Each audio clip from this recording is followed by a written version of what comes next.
We think we know their world. We see glimpses of it in fantasy stories and tales of mischievous fairies and brave sword-wielding heroes.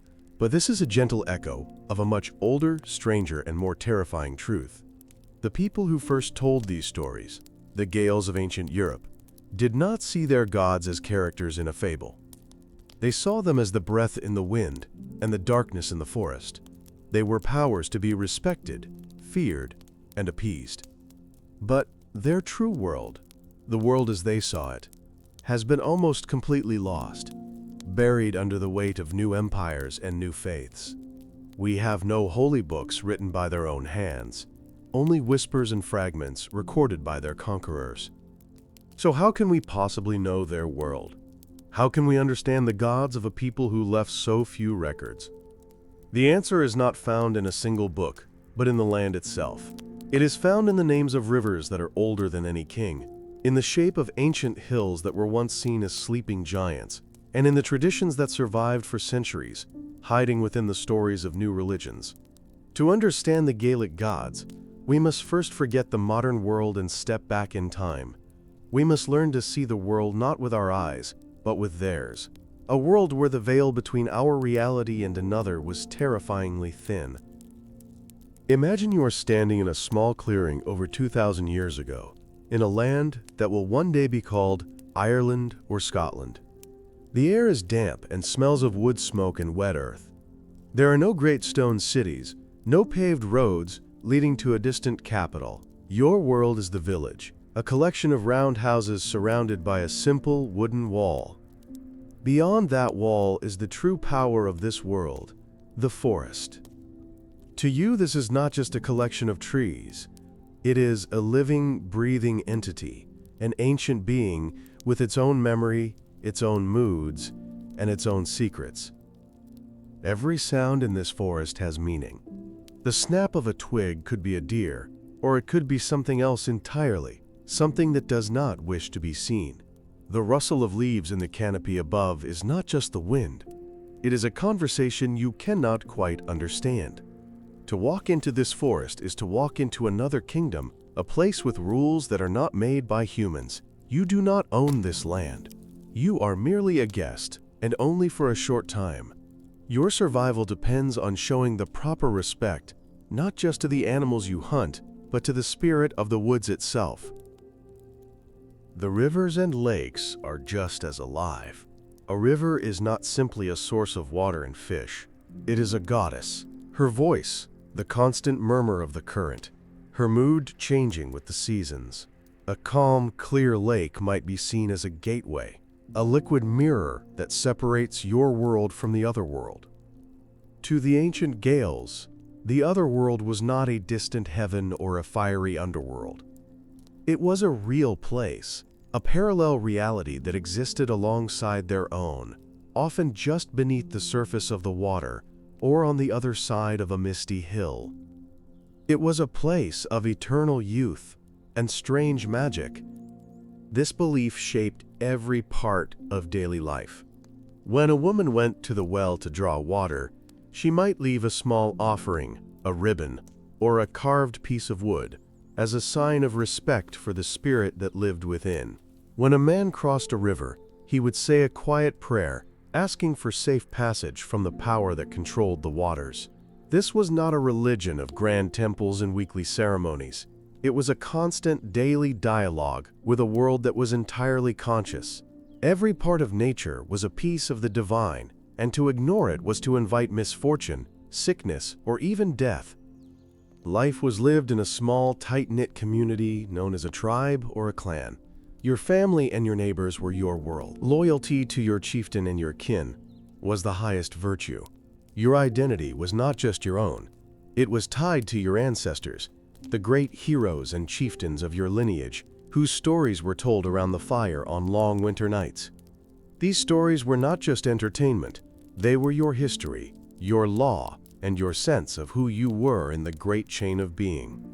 They connected you to a past that was still very much alive in the present.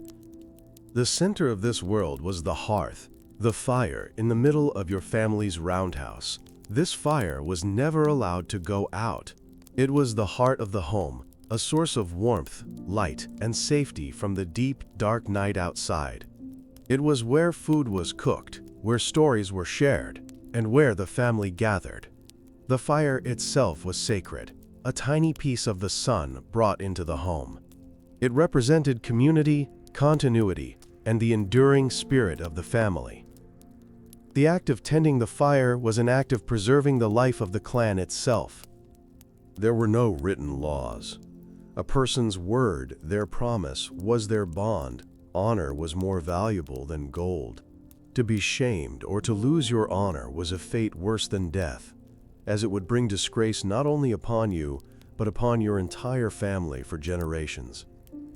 The rules of society were preserved in the immense memory of specialists, in long poems and legal codes that had been passed down for centuries without ever being written. Justice was not about punishment, but about restoring balance.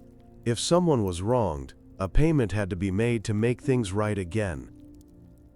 Life followed the rhythm of the seasons, a great wheel turning in the sky. There were two main parts of the Gaelic year: the dark half, beginning with the festival of Samhain, and the light half, beginning with the festival of Beltane. These were not just dates on a calendar, they were moments of immense power, times when the veil between the worlds grew so thin that it could be crossed. Spirits, gods, and monsters could walk freely in the human world, and humans could, if they were brave or foolish enough, stray into theirs. These were the most sacred and dangerous times of the year. Samhain, at the beginning of winter, was a festival for the dead. It was believed that on this night, the ghosts of your ancestors would return to their old homes, seeking warmth and remembrance. A place would be set for them at the feast, and the door would be left unlatched. But with the friendly spirits of kin came other, more dangerous entities from the other world. Great bonfires were lit on the hills, not just for light, but to purify and protect the community from malevolent forces that roamed the darkness. It was a night to honor death and the encroaching dark of winter. Beltane, at the beginning of summer, was the opposite. It was a celebration of life, light, and fertility. The cattle, the source of the tribe's wealth and survival, would be driven between two great bonfires. The smoke was believed to cleanse them, protect them from disease, and ensure their health for the coming year. People would dance around the fires and leap over the flames, hoping for their own blessings of luck and fertility. It was a time of joyous relief, a great exhalation after the long, cold, and difficult months of winter had finally passed, and the sun was returning to power. Between these two great festivals were two others. Imbolc, in the early spring, marked the first stirrings of new life. It was a time associated with the lactation of ewes, a sign that the land was reawakening, and that the leanest part of the year was ending. Lugnasad, in the late summer, was the festival of the first harvest. It was a time of games, feasts, and trade, celebrating the bounty of the earth and the skill of the community. Together, these four festivals marked the turning points of the year, keeping the people in harmony with the cycles of the land and the cosmos. In this world, there was no separation between the spiritual and the practical. A farmer planting seeds would say a prayer to the spirit of the earth, asking for a good harvest. A warrior preparing for battle would make an offering to a god of war, hoping for strength and victory. A healer would use herbs and plants from the forest, but they would also invoke spirits and gods to help cure the sick. Religion was not something you did for an hour a week. It was woven into the fabric of every single action, every single day, from birth until death and even beyond. The ultimate expression of this connection was the sacrifice. To modern minds, the idea can be disturbing, but to the Gaels, it was a fundamental part of maintaining balance in the universe. It was a gift to the gods to ensure their favor. This could be a portion of the harvest given back to the earth, a prized animal offered to a god, or, in the most extreme and important circumstances, a human life. These acts were not seen as cruel, but as necessary. They were a way of giving something of immense value back to the divine powers that gave them life, sun, and rain. A special kind of place was often chosen for these rituals. Bogs and marshes were seen as profound locations, neither fully land nor fully water. They were considered gateways, places where you could directly communicate with the powers of the world below. Hundreds of incredible artifacts have been pulled from these bogs across Europe. Beautifully crafted swords, cauldrons, jewelry, and even human bodies, preserved for millennia by the unique chemistry of the peat. These were not things that were lost by accident. They were intentionally placed there, given as precious gifts to the gods of the underworld. Imagine a warrior, his tribe facing a powerful enemy. He owns a magnificent sword, a symbol of his status and his very soul. To lose it would be a disgrace. But to ensure victory, he walks to the edge of a dark, silent bog and offers this most prized possession to the depths. As it sinks into the black water, he is not throwing it away. He is placing it directly into the hands of a god. This act cemented a pact, a sacred exchange. He had given a gift of immense worth, and now he could hope for a gift of immense power in return, the protection of his people. Who were the masters of this ritual world? Who guided the people and spoke to the gods? They were not kings or chieftains. They were a special class of people, held in the highest esteem, known as the Druids. The popular image of a Druid is often of an old man in a white robe, a wizard of the forest. But the reality was far more complex and far more important. The Druids were the intellectual and spiritual core of Gaelic society. They were the philosophers, the scientists, the judges, and the keepers of all sacred knowledge. Becoming a Druid was the work of a lifetime. It required up to 20 years of intense study, but this study did not involve books because their traditions forbade them from writing down their most sacred teachings. Everything, the laws of the people, the genealogies of the kings, the movement of the stars, the great creation myths, and the rituals to appease the gods, had to be memorized perfectly. A Druid's mind was a library, a vast storehouse of the collective wisdom of their people, passed down through generations in an unbroken oral chain. To lose a Druid was to lose a part of the tribe's soul. The Druids were the ultimate authorities. Their power often exceeded that of any chieftain.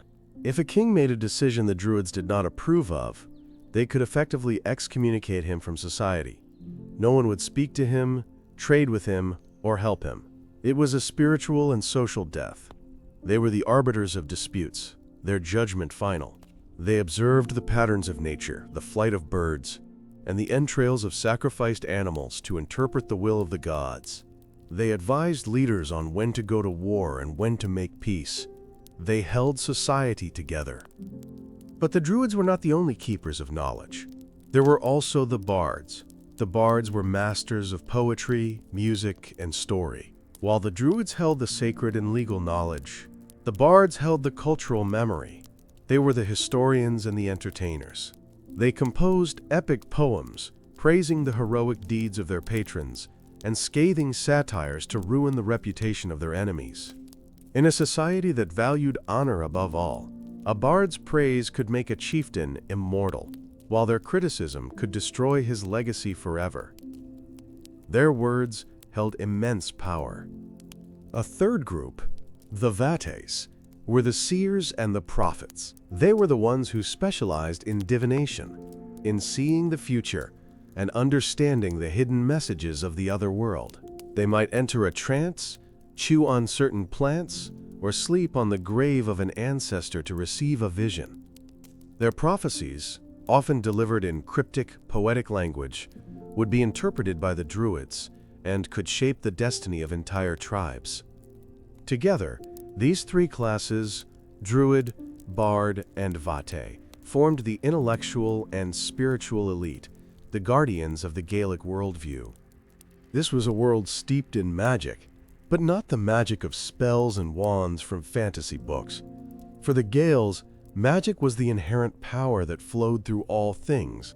A warrior's battle frenzy, a poet's sudden inspiration, a healer's ability to mend a wound. All were seen as manifestations of this power. Certain people and certain gods had a greater command of it.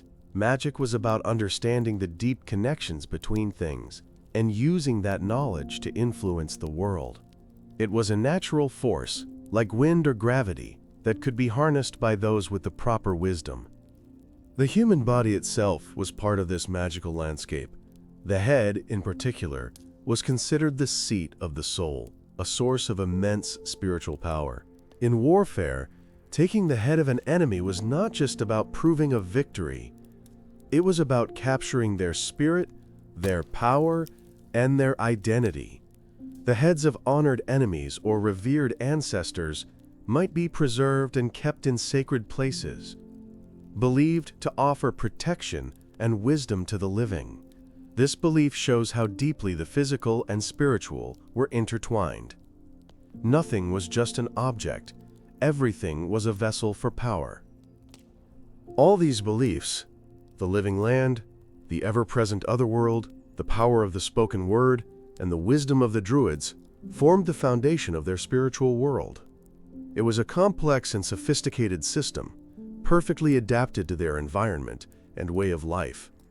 It gave them a sense of their place in the cosmos, a way to understand the changing seasons, the mysteries of life and death, and the forces that govern their fate. This was the world that their gods were born from. The gods were not separate from this world. They were the ultimate expression of it. But where do we learn about these gods?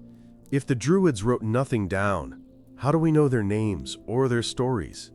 The answer is complicated. Our main source comes from much later, from Christian monks in Ireland who, hundreds of years after the Druids had vanished, began to write down the old stories. They were fascinated by the tales of their ancestors, but they were also men of a new faith. They recorded the myths, but they changed them. They turned the powerful gods of their past into magical kings and queens of a distant, mythical age. Imagine a monk in a cold stone monastery, carefully writing on a piece of parchment. He is writing down a story he heard from a storyteller, a tale that has been passed down for countless generations. But he cannot write that the people once worshipped a god named Lugh. His own religion forbids the worship of other gods. So he writes, instead of a great hero, a warrior king named Lugh, who had amazing skills. He preserves the story, but he strips it of its divinity. We are left reading a shadow of the original myth, and our job is to try and see the god hiding behind the human mask.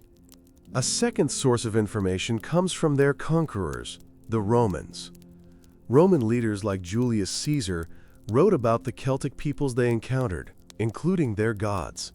But the Romans had a habit of trying to understand other cultures by comparing them to their own. When they saw the Gaels worshipping a god of skill and craft, they wrote, "They worship Mercury." They were not saying the gods were the same, but that they played a similar role. This gives us clues, but it is like looking at a reflection in a distorted mirror. It tells us what the Romans saw, not necessarily what the Gaels believed. So we must be detectives. We have the altered stories from the monks, the biased descriptions from the Romans, and the evidence from archaeology, the carvings on stones, the offerings in the bogs. By putting all these pieces together, we can begin to reconstruct a pantheon, a family of gods who were not distant or abstract, but deeply involved in the world of humanity. These were not gods of one thing, but complex beings with multiple roles, just as a real person is more than just their job title. They were patrons of the tribe, forces of nature, and ancestors of the people all at once. The Gaelic gods were often seen as a great tribe or collection of related families themselves. The most famous of these is the group known in Irish myths as the Tuatha Dé Danann, which means the people of the goddess Danu.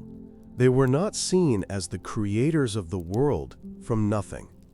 Instead, they were described as a race of godlike beings who came to Ireland in great ships from across the sea, bringing with them the secrets of magic, art, and science.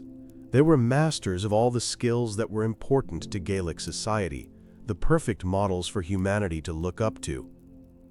The stories tell that when the Tuatha Dé Danann arrived, they had to fight for control of the land. Their primary enemies were a group of mysterious and often monstrous beings called the Fomorians. The Fomorians were often described as chaotic forces of nature. They could have the head of a goat, or only one eye, one arm, and one leg. They represented the wild, untamed, and destructive side of the world, blight on crops, the fury of the sea, and the darkness of the underworld. The great struggle between these two groups was not just a war, it was the mythic battle between order and chaos. At the head of the god tribe was a powerful figure often called the Dagda. His name means the good god, but not good in the sense of being morally righteous. It meant he was good at everything. He was a father figure, a protector of the tribe, a master of magic, and a powerful warrior. He was often depicted as a large, slightly comical man, dressed in a simple tunic, but his power was immense. He possessed a magical club that could kill 9 men with one end and restore them to life with the other. He embodied the ideal of a chieftain, powerful, protective, and a source of life. The Dagda also owned a great cauldron that was never empty. No matter how many people came to his feast, the cauldron would always provide enough food for everyone. This was a powerful symbol in a society where a chieftain's worth was measured by his generosity. A good leader was one who could provide for his people, who hosted great feasts and shared his wealth. The Dagda's cauldron represented divine abundance, the endless bounty of the earth, and the sacred duty of hospitality. It was the ultimate source of life and sustenance, a promise that the tribe would never go hungry. But the Dagda was not the only leader. There was also Tuatha, the king. While the Dagda was a figure of raw power and abundance, Tuatha represented kingship, law, and justice. In his first great battle, Tuatha lost his arm. Because a king had to be physically perfect to rule, he was forced to give up his throne. This tells us something vital about the Gaelic idea of leadership. The king was not just a ruler. He was the physical embodiment of the tribe's health and fortune. Any blemish on him was a blemish on the land itself, and it could bring disaster. A master craftsman and healer made Tuatha a new arm of shining silver, and for a time he was known as Tuatha of the Silver Arm. This allowed him to reclaim his kingship, his wholeness restored through an act of incredible skill. This story highlights the immense respect the Gaels had for craftspeople. A blacksmith who could shape metal or a doctor who could mend a body were seen as having a type of magical power. They were people who could transform the world through their skill, just as the gods had shaped the land. They were essential to the well-being of the tribe. Among the most celebrated of the gods was a youthful hero named Lugh. Lugh was not the most powerful god in terms of pure strength, but he was the master of every art, every skill, and every craft. He was the ultimate champion, a brilliant warrior, a master harpist, a skilled carpenter, and a cunning strategist. When he first came to the Hall of the Gods, he was denied entry because they already had a master of each skill he possessed. He then asked if they had anyone who was the master of all skills at once. They did not, and so he was welcomed in. Lugh represents the importance of skill and talent over brute force. He embodies the ideal of the complete person, balanced in both mind and body. In the great cosmic battle against the Fomorians, it is Lugh who leads the Tuatha Dé Danann to victory.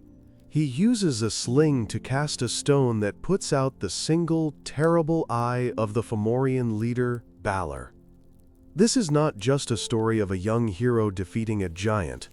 It is a myth about the triumph of ingenuity, light, and civilization over the forces of darkness, chaos, and brute, mindless power. The power of these gods was not abstract. It was connected to the real world, to the well-being of the tribe. The Great Summer Harvest Festival was named Lugnasad in Lugh's honor. It was a celebration of his victory and a thanksgiving for the skills that allowed humanity to reap the bounty of the earth. People would gather for athletic contests, horse races, and trading. They were not just having a party, they were reenacting the mythological deeds of their god, ensuring that the order he established would continue and that the harvest would be successful for another year. Then there were the goddesses. They were not simply wives or mothers to the male gods. They were powerful, independent beings who often embodied the land itself. In Gaelic belief, the land was female. The sovereignty of a kingdom was represented by a goddess. A man could not become a true king until he had symbolically married the goddess of the land. This was often represented in stories where a hero meets a hideous old woman who asks for a kiss. When he does so, she transforms into a beautiful young woman and grants him the right to rule. This idea of the land as a conscious, divine female entity was central to their entire worldview. The king did not own the land. He was its custodian, its partner. His duty was to care for the goddess, and in return, she would provide fertility and abundance for his people. If he was a just and good king, the land would flourish. The harvests would be plentiful, the cattle would be healthy, and the rivers would be full of fish.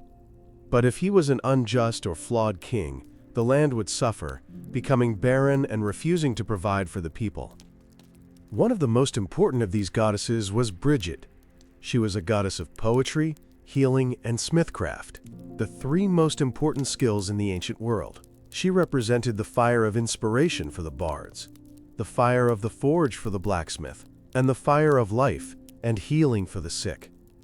She was a figure of immense creative power, a protector of the household and of childbirth. Her festival, Imbolc, was celebrated at the very beginning of spring, when the first signs of new life were returning to the world after the darkness of winter. Bridget's influence was so profound that she could not be erased by the coming of a new religion. Instead, she was absorbed. The goddess Bridget was transformed into Saint Bridget of Kildare, one of Ireland's most beloved saints. The stories and traditions associated with the goddess were transferred to the saint. Her feast day is still celebrated on the same day as the old festival of Imbolc. This process, where an old god is blended into a new belief system, is how many ancient traditions managed to survive, hidden in plain sight for centuries. While goddesses like Bridget represented creation and healing, there was another side to the divine feminine that was far more terrifying. This was the goddess of war, fate, and death. She was not a single entity, but a triple goddess, a being who was three, yet one. Her names were Bodbi, Maka, and Nemain, but she was most often known by a single title that encompassed all her forms. This title was a name that would have been spoken with a mixture of terror and awe by any warrior preparing for battle. It was a name that promised both glory and a bloody end. Her name was the Morrigan, which can be translated as the Great Queen or the Phantom Queen. She did not fight in battles with a sword and shield. Her warfare was psychological. She would fly over the battlefield in the form of a crow or a raven, shrieking terrifying prophecies. She would use her magic to fill soldiers with a mad panic, causing them to turn on each other or to instill a heroic battle fury in her chosen champion. She was the personification of the chaos, the madness, and the grim reality of armed conflict. To see the Morrigan before a battle was an omen of your death. In one famous story, the great hero, Cuchulainn, sees a beautiful young woman and rejects her advances. She reveals herself to be the Morrigan and warns him that she will attack him in various animal forms during his next great battle. She does this, and although he manages to wound her each time, her interference ultimately leads to his death. She is not evil, she is a force of nature. She represents the unchangeable fact that all great heroes must eventually fall, and all life must end. The Morrigan's presence as a crow on the battlefield connects her to the grim aftermath of war. Crows and ravens were a common sight after any major conflict, feeding on the fallen. By taking the form of these birds, the goddess was claiming the dead as her own. She was the washer at the ford, an image from folklore where a hero sees a woman washing bloody armor in a river. When he asks whose armor it is, she tells him it is his own, foretelling his death. She is the keeper of fate, the one who decides who lives and who dies. This brings us to a fundamental concept of the Gaelic world. The other world was not just a place of eternal youth and beauty. It had its own dangers and its own dark rulers. There was Donn, the Lord of the Dead. His name means the Dark One. It was believed that after death, the souls of the dead traveled to his home, a rocky island off the coast of Ireland called Tuatha Dé Danann, the House of Donn.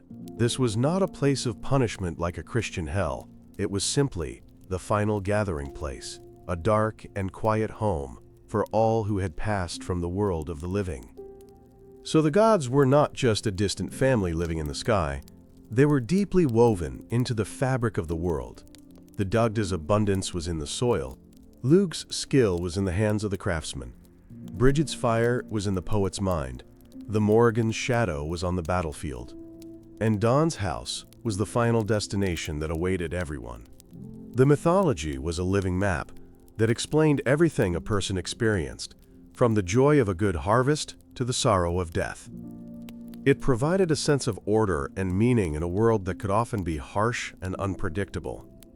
This intimate connection between the people, the land, and the gods created a powerful and resilient culture. It was a worldview that lasted for thousands of years, spreading across vast areas of Europe. But it was also a world without written scripture, a world held together by the memory of the Druids and the songs of the bards. This made it incredibly vulnerable. An oral tradition is a living thing, but like any living thing, it can be wounded. It can be forced to change, and parts of it can be made to be forgotten forever. And a great change was coming. From the south, a new power was rising, one with a different vision of the world, an empire of stone roads, written laws, and disciplined legions. A people who also had gods, but who saw the world in a very different way. The Romans were expanding, and their arrival in the lands of the Gaels would mark the beginning of a profound and often violent transformation. The ancient world of the Druids was about to collide with the iron will of Rome. What happens when two such different worlds meet on the field of battle? The world of the Gaelic gods was not destined to remain isolated. From the south, the Roman Empire advanced, a civilization built on principles entirely alien to the tribal Gaels. Rome was a world of cities, of stone, of written law, and of a professional army that moved as a single, unstoppable machine. To a Roman general, the Gaelic lands were a wild frontier, a place of dark forests and superstitious barbarians who needed to be brought into the light of civilization. They saw the Gaelic way of life not as a culture to be understood, but as a problem to be solved, an obstacle on the path of conquest. When a Roman legionary marched into a Gaelic forest, he was stepping into a world that felt fundamentally wrong to him. His world was one of order, straight roads, and clear hierarchies. This was a place of tangled paths, whispering trees, and a silence that felt heavy and watchful. He might stumble upon a sacred grove, a place the Gaels considered a temple, but he would see no fine marble statues or grand columns. He would see only ancient trees, perhaps carved with strange faces, and offerings of weapons and bones hanging from the branches. To him it was not holy, it was primitive and menacing. The greatest clash was in the way they fought. The Gaelic warrior was a figure of immense individual pride. He fought for personal honor and for the glory of his chieftain. He might paint his body with swirling blue patterns, shout challenges at his enemies, and charge forward in a wild, passionate frenzy, seeking a heroic one-on-one duel. To the Gaels, this was courage. To the Romans, it was chaos. The Roman legions fought as a collective, a wall of shields and a forest of spears. They did not care for individual glory, only for the victory of the unit. Passion crashed against discipline, and discipline usually won. The Romans quickly identified the heart of the Gaelic resistance. It was not the chieftains or the warriors, it was the Druids. The Romans were pragmatic rulers. They would often incorporate local elites into their power structure. But the Druids were different. They were an authority that stood outside of Roman control. They were the keepers of the laws, the unifiers of the tribes, and the leaders who could inspire a revolt with a single prophecy. Roman governors realized that to truly conquer the Gaels, they could not just defeat their armies. They had to destroy their soul, and the soul of the people resided with the Druids. And so, the Romans began a systematic campaign to eliminate them. They were declared a dangerous and illegal priesthood. Their sacred groves, the universities of the ancient world, were cut down and burned. The Druids themselves were hunted, captured, and executed. For a young person who had spent years memorizing the sacred histories and laws, this was the end of the world. Imagine seeing your teachers, the wisest people you had ever known, being put to the sword. Imagine watching the ancient trees of your most holy place being turned into ash. It was the sound of a library burning, a library that existed only in the minds of men. The final stand of the Druids in Britain took place on the island of Anglesey, known in Welsh as Monaun. A Roman army prepared to cross the strait. On the shore, they saw a terrifying sight. Gaelic warriors stood ready, but among them were women in dark robes, screaming curses, and the white-robed Druids, their hands raised to the sky, calling upon their gods to strike the invaders down. For a moment, the hardened Roman soldiers were frozen with superstitious fear. But their commanders urged them on. They crossed the water, and they slaughtered everyone. The groves were destroyed. A tradition thousands of years old was broken. But destruction was not the only outcome of this collision. In the lands that were successfully conquered, like Gaul and Britain, a slow process of blending began. The Romans were not interested in forcing everyone to abandon their old gods. They only demanded that the people also show respect to the Roman emperor and the main Roman deities. Over time, the two cultures began to merge. A Gaelic person might go to a newly built Roman-style town and see a temple dedicated to a god with a strange, hyphenated name, a name that was part Roman and part Gaelic. The old ways were not gone, but they were changing. For example, the Gaels had a god named Gobanus, a master blacksmith and craftsman. In the Roman world, the god of the forge was Vulcan. In a Romanized Gaelic town, you might find an altar dedicated to a god who was both. He was still the local protector of blacksmiths, but he now had a Roman name and was worshipped in a Roman way. Likewise, a local goddess of a healing spring, once honored with simple offerings, might now have a beautiful stone temple built around her water source, with inscriptions in Latin praising her power, a power now associated with a Roman goddess like Sulis Minerva. This blending created a unique Romano-Celtic religion. It was a faith that looked Roman on the surface, but held an older Gaelic heart. For the first time, the names of these Gaelic gods were written down, carved into stone by soldiers and merchants offering thanks. We have found hundreds of these inscriptions. They are precious fragments, a frozen glimpse into the beliefs of these people. But they are written in Latin, through a Roman lens. We learn the names, but the deep, complex stories that the Druids once told about these gods were rarely recorded and have been lost to time. Imagine being a Gaelic farmer a century after the Roman conquest. You live in a world that is both old and new. You might travel on a straight Roman road to sell your grain in a town with a forum and a public bath. You pay your taxes in Roman coin. But when you return to your land, you still feel the presence of the old spirits.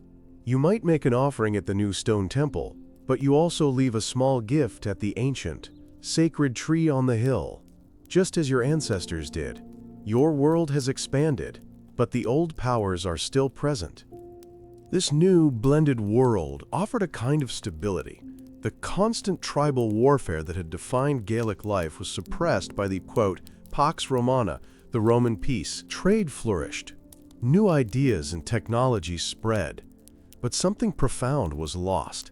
The authority of the Druids was gone. The great oral libraries of law and myth were fading from memory. The direct, intimate connection to a world where every river and mountain was a living god was being replaced by a more organized, more distant, and more human-centered religion. The world was becoming a little less magical, a little less alive. But there was one major Gaelic land that the Romans never conquered. The island of Ireland lay just across a narrow sea from Roman Britain, but the legions never made the crossing. For reasons historians still debate, Ireland was left outside the borders of the empire. This historical fact is the single most important reason that we know anything at all about the true world of the Gaelic gods. While the old ways were being suppressed or transformed in Britain and Gaul, they were allowed to continue and evolve on their own in Ireland. It became a sanctuary for the Gaelic soul. For the 400 years that Britain was a Roman province, Ireland remained a land of Gaelic chieftains and tribes. The stories of the gods, the laws of the people, and the great epic tales of heroes were not lost. The bards and other keepers of oral tradition continued to recite and perfect their craft. They were not interrupted by foreign governors or legions. This isolation allowed their culture to deepen, to become a more refined version of the world that had existed before the Romans came. Ireland became a time capsule, preserving the intellectual and spiritual heritage of the Gaelic people. Imagine a storyteller at the court of an Irish king during this time. He looks out across the sea towards Britain, and he hears strange tales. He hears of men in armor who build cities of stone and worship gods with Latin names. This news would have made his own role feel even more important. He was not just an entertainer, he was a guardian. He was responsible for keeping the true stories alive, for ensuring that the names of the Tuatha Dé Danann were not forgotten, and that the deeds of the great heroes would inspire future generations. His stories were an act of cultural defiance. This period of isolation created a unique cultural flowering in Ireland. While the rest of the Western Roman Empire was beginning to crumble under internal pressure and external attacks, Ireland was entering a golden age of oral literature. The great sagas, like the Ulster Cycle, which tells the story of the hero Cuchulainn, were being polished into the forms we know today. The mythological tales were being organized into a grand history of the island. This rich, vibrant, and purely Gaelic world would soon face a new challenge, one that came not with swords but with words. The Roman Empire did not just bring roads and armies. In its later years, it brought a new faith, Christianity. This religion was unlike anything the Gaelic world had ever known. It had only one God, a God who was not tied to a mountain or a river, but who was the creator of the entire universe. It had no special class of druids who kept the knowledge secret. It had a book, the Bible, which contained its holy truths. And it had missionaries, people filled with a fervent desire to spread this new story to the very ends of the known world. The first Christian missionaries began to arrive in Britain and Ireland in the 4th and 5th centuries. St. Patrick is the most famous, but he was not the first. These were brave individuals, traveling to lands they considered pagan and dangerous. They came not to conquer, but to convert. They brought with them a story of love, forgiveness, and eternal life that was deeply compelling. They also brought literacy, the power of the written word, which had been almost unknown in Gaelic society outside of a very simple form of writing used for short inscriptions. Think of a small Gaelic community gathered to hear one of these missionaries speak. They are used to stories of warrior gods and magical battles. The missionary tells them a different kind of story.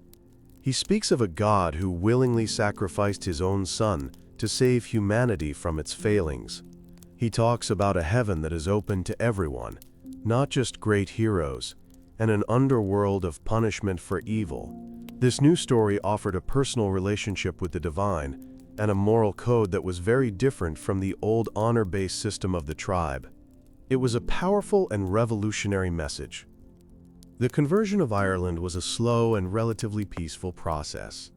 There were no great wars of religion, The new faith did not seek to completely erase the old culture. Instead, a remarkable thing happened. The new Christian monasteries became centers of learning. The monks, who were often from noble Gaelic families themselves, developed a deep fascination with the history and legends of their own people. They were the ones with the new skill of writing, and they turned their attention to the great oral traditions that had been preserved for so long by the bards. This was a pivotal moment in history. For the first time, the ancient stories were being written down. But the men writing them were in a difficult position. They were Christians, and they could not present the old gods as deities to be worshipped. So, as we learned earlier, they performed a clever act of transformation. They recorded the stories of the Tuatha Dé Danann, but they presented them not as gods, but as a race of magical human-like kings and queens who had ruled Ireland in a distant pre-Christian past. The gods were hidden behind the masks of heroes. This is the great paradox and the great gift of Irish mythology. The stories were saved from being forgotten, but they were changed in the process. We read the Libor Gabala Éireann, or the Book of the Takings of Ireland, a grand history written by the monks. It describes wave after wave of invaders coming to Ireland, including the Tuatha Dé Danann. They are described as arriving from the sky in dark clouds, performing magic and fighting battles. All the elements of their divine nature are there, but they are framed as ancient history, not as living religion.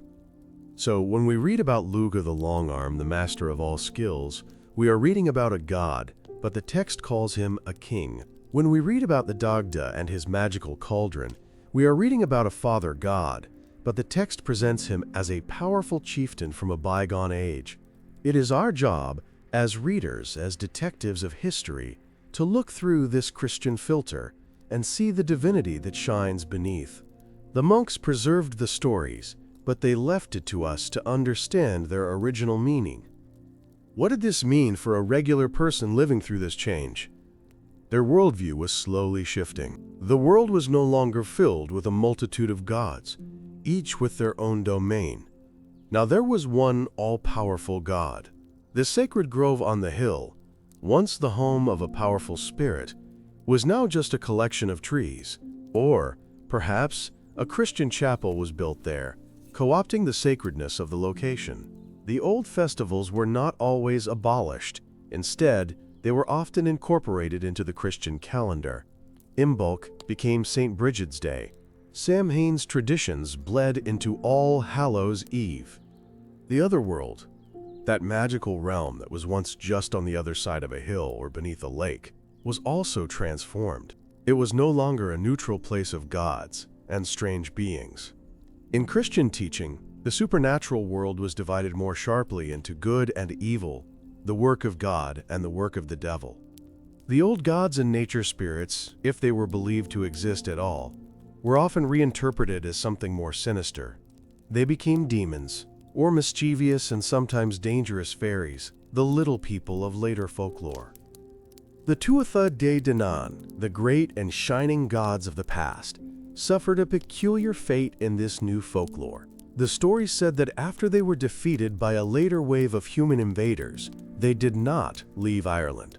Instead, they retreated. They went underground, living inside the ancient burial mounds and fairy hills that dot the Irish landscape. In the popular imagination, these magnificent gods were diminished, shrinking over the centuries into the Saidí, the fairy folk. The great god Lugh became the folklore character Lugh Cromain, or Little Stooping Lugh, the origin of the leprechaun. This transformation shows how a culture tries to hold on to its heritage. The gods were too powerful in the memory of the people to be completely erased, so they were given a new place in the world. They were no longer the rulers of the cosmos, but they became the rulers of a hidden underground kingdom. A farmer would still be careful not to disturb a fairy fort on his land. He was not doing so out of a belief in the old religion, but out of a healthy respect for the good neighbors, a folk memory of a time when those hills were seen as the homes of the gods. The great heroes of the sagas also survived, their stories copied and treasured by the monks. The tale of Tuatha, the warrior who knowingly fights to his death to defend his homeland, was particularly popular. The monks may have seen in his story a kind of pre-Christian echo of the idea of noble sacrifice. They wrote down his story, preserving its passion, its violence, and its deep sense of tragedy. These heroes were no longer semi-divine figures, but they became the national heroes of Ireland, symbols of courage and the warrior spirit of the Gaelic people. So the world of the Gaelic gods did not vanish overnight. It slowly faded, like a magnificent sunset. First, its official practice was stamped out by the Romans in Britain and Gaul. Then, in Ireland, its beliefs were gently but surely replaced by the new Christian faith. The gods were demoted to kings, the spirits to fairies, and the druids were replaced by priests and monks.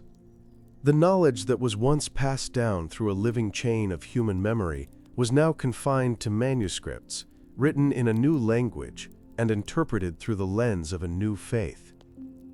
For many centuries, this was how the myths survived, as literature, as folklore, as the charming but not to be believed tales of a pagan past.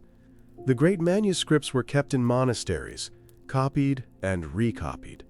The folk tales were told by the fireside, changing slightly with each telling. The names of the gods survived in the names of places, their stories echoing faintly in the superstitions of the countryside.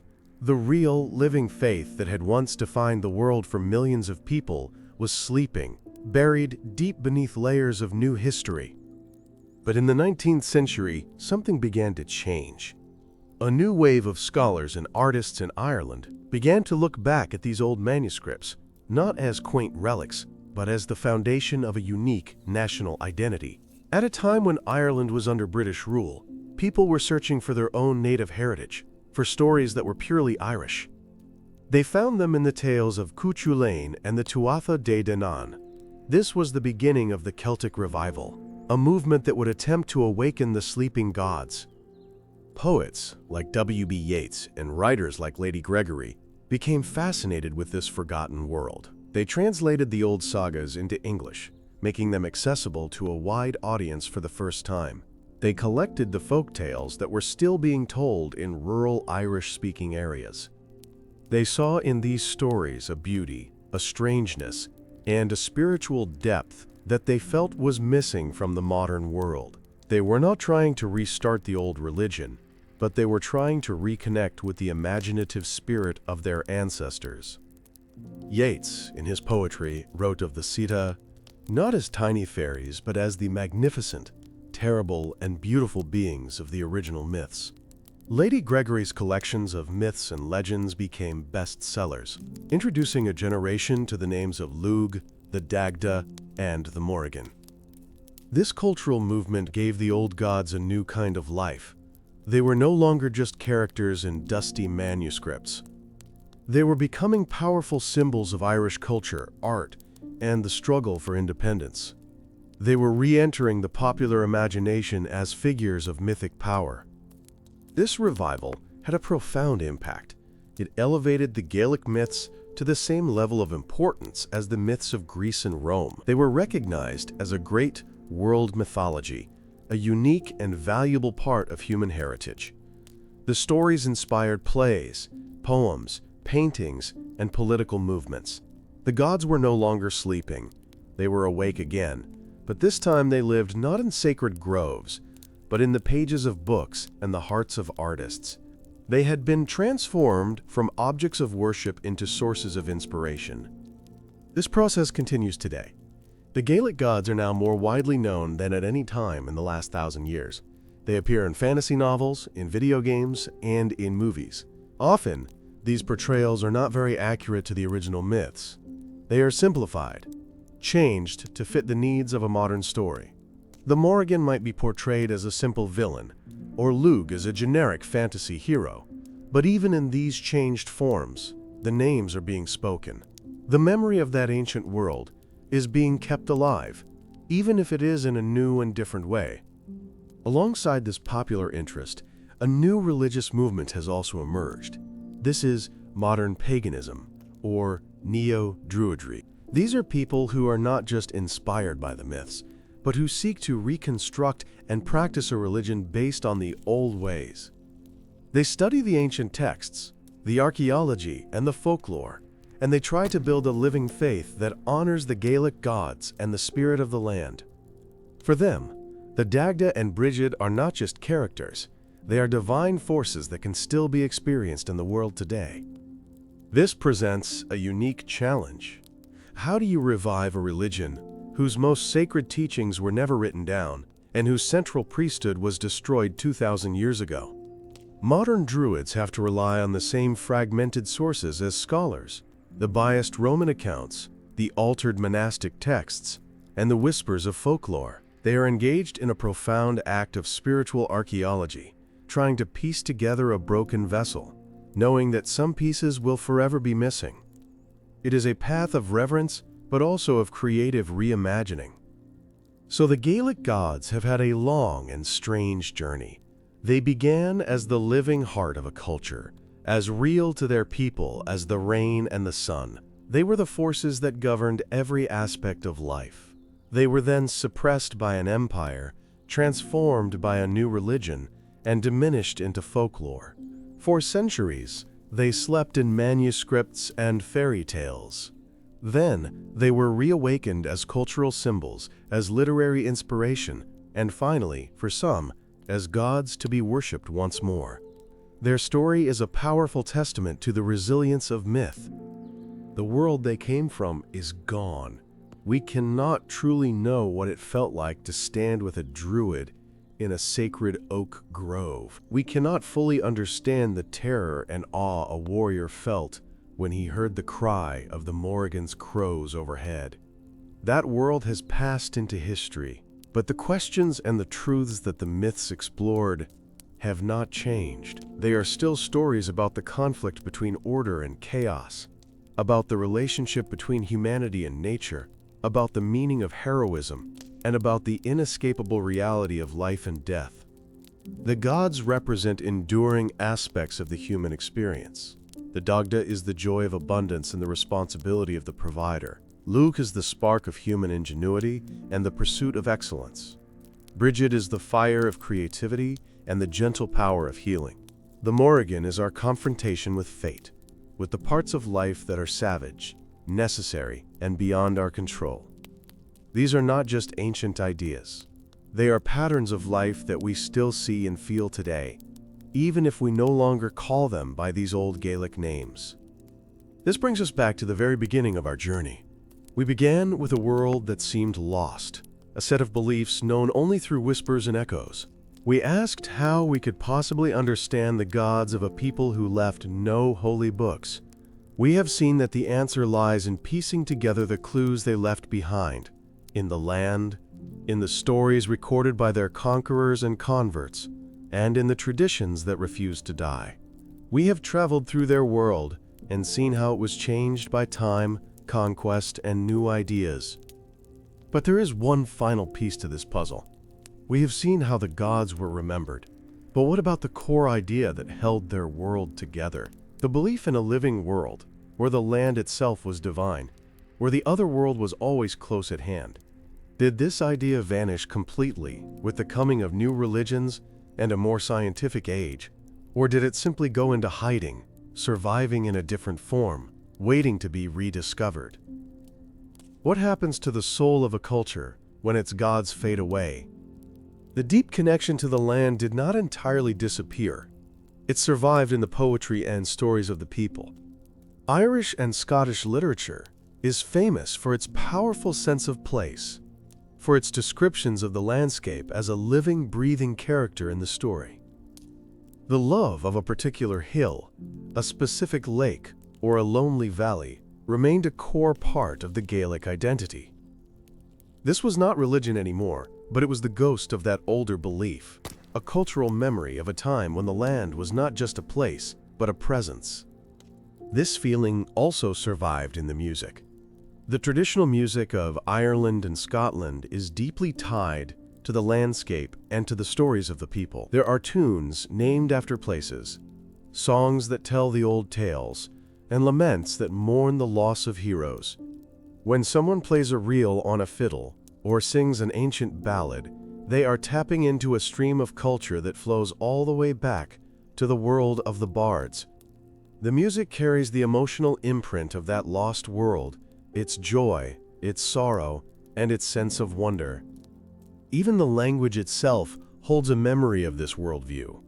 The Gaelic languages are rich with expressions that describe the world in a more animate, more personal way. They reflect a different way of seeing and being. The decline of these languages over the past few centuries has been another way in which the connection to that ancient world has been weakened.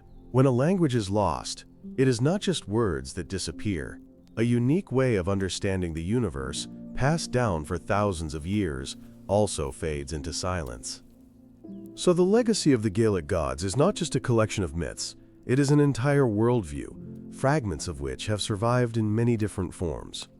It is a reminder of a time when the separation between the human world and the natural world was not so absolute.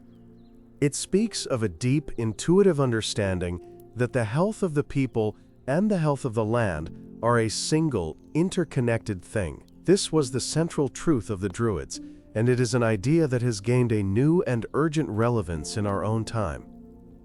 Today, as we face ecological challenges, many people are searching for a more meaningful connection to the natural world.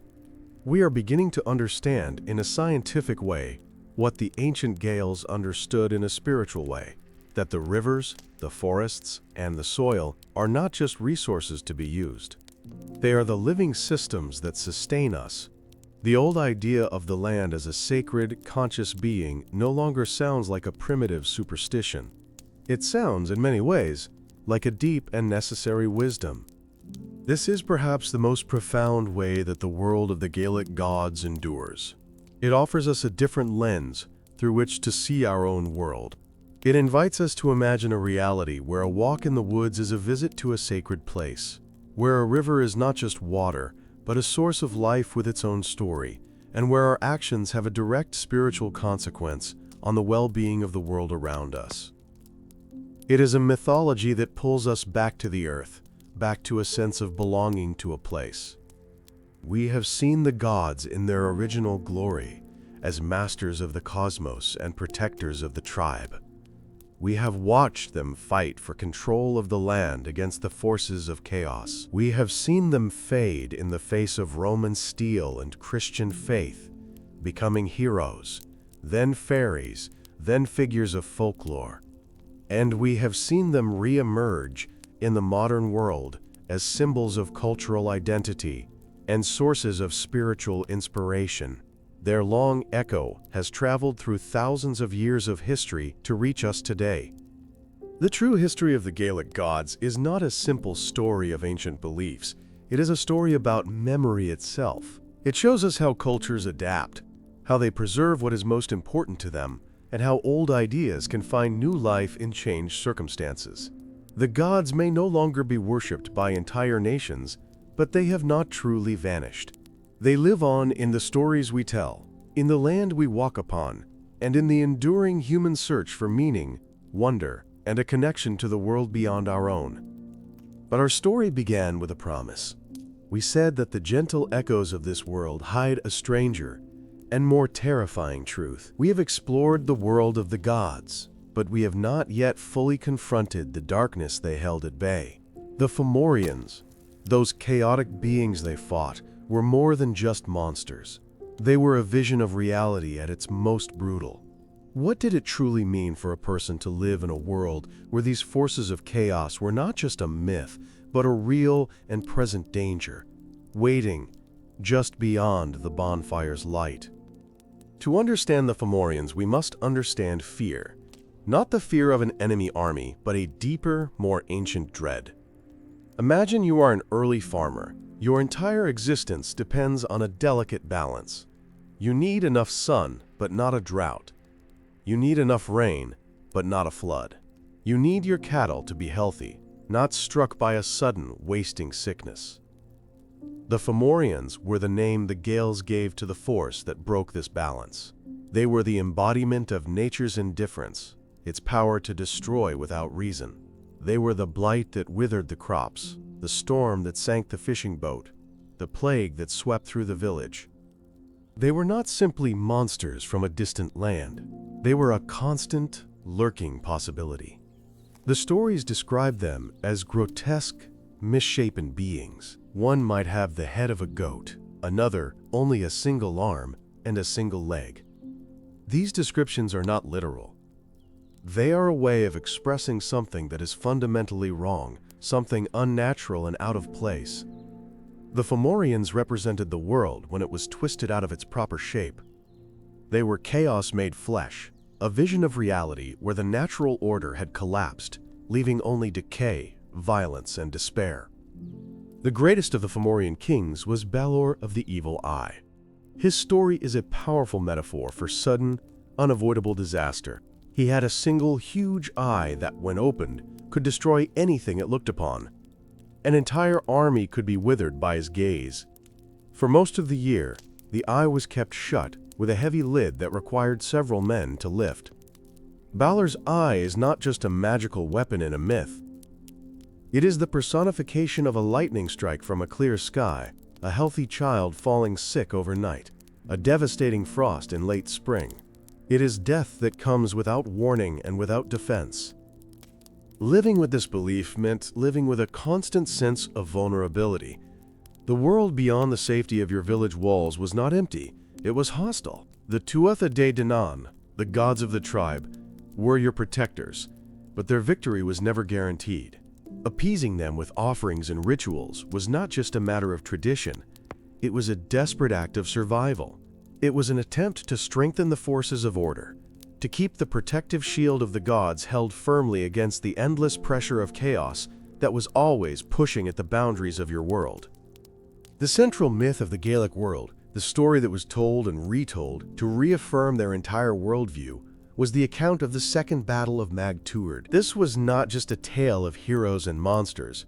It was the cosmic story of creation, the moment when the gods of order finally confronted the forces of chaos and fought to decide the fate of the world. For the person listening to this story around a winter fire, it was a vital reassurance that despite all the evidence to the contrary, the universe was not random or meaningless. There was a purpose, and there were protectors. The story begins with the Tuatha Dé Danann, living under the oppressive rule of the Fomorians. The Fomorian kings imposed heavy, crippling taxes on the gods, demanding a portion of their milk, their grain, and even their children. This is a mythic depiction of a land suffering under a great famine or blight. The land's goodness is being drained away by a dark power. The gods themselves are suffering, their abundance is gone, and they are humbled. It is a story that would have resonated deeply with any community that had ever endured a long, hard winter or a failed harvest. Into this desperate situation comes the young hero, Lugh. As we have seen, he is the master of all skills. He represents a new hope, the power of ingenuity and talent to overcome even the most daunting odds. Lugh organizes the gods of the Tuatha Dé Danann, preparing them for the great battle. Each god contributes their unique skill to the effort. The Dagda with his mighty club, the healer Dian Cheek with his knowledge of medicine, the craftsman Goidniu who forges unstoppable weapons. The story is a lesson. For order to triumph, the entire community must work together, each contributing their best. One of the most telling parts of the story involves the Dagda. Before the battle, he goes to the Fomorian camp as a spy. There, they mock him by preparing a monstrous porridge of milk, meal, and whole animals in a giant pit, and they order him to eat it all or be killed. The Dagda, with his divine appetite, finishes the entire thing. This is not just a comical scene, it is a ritual act. The Dagda, the god of abundance, is consuming all the power and sustenance of his enemies, taking their strength and making it his own, before the battle even begins. When the battle finally comes, it is a clash of two opposing realities. The Fomorians fight with brute force and destructive magic. The Tuatha Dé Danann fight with skill, strategy, and cooperation. The craftsman gods work behind the lines. magically repairing the weapons of their warriors as soon as they are broken. The healer gods sing spells over a magical well, restoring the wounded to health so they can fight again. It is a vision of a society where every part supports the whole, a perfect system working to preserve its own existence against the forces that would tear it apart. The climax of the battle is the confrontation between Lugh and his own grandfather, Balor of the Evil Eye. There was a prophecy that Balor would be killed by his grandson, and this is the moment of its fulfillment. As the Fomorians begin to lift the lid of Balor's terrible eye, Lugh acts quickly. He uses his sling to cast a stone that strikes the eye with such force that it is driven out the back of Balor's head. The eye's destructive gaze then falls upon the Fomorian army, destroying them with their own power. Order triumphs over chaos by turning chaos against itself. For the ancient listener, the meaning was clear and profound. The world is a dangerous place. There are forces, like Balor's eye, that are purely destructive, but they are not unbeatable. Through skill, courage, and community, these forces can be overcome. The victory of Lugh was a promise, a foundational myth that gave people the strength to face the uncertainties of their own lives. It told them that their efforts mattered, that lighting the Beltane fires and saying the prayers was part of the same great struggle that the gods themselves had fought and won. But the story does not end with a simple, happy victory. The Gaelic worldview was too realistic for that. After the battle is won and the Fomorians are defeated, the Morrigan, the goddess of war and prophecy, stands on a mountain and delivers a chilling vision of the future.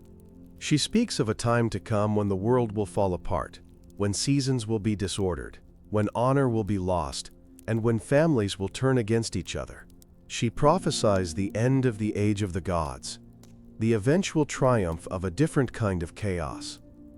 This prophecy adds a deep layer of melancholy to their worldview. It suggests that victory, no matter how glorious, is always temporary. The battle against chaos is not something that can be won once and for all. It is an eternal struggle that every generation must face.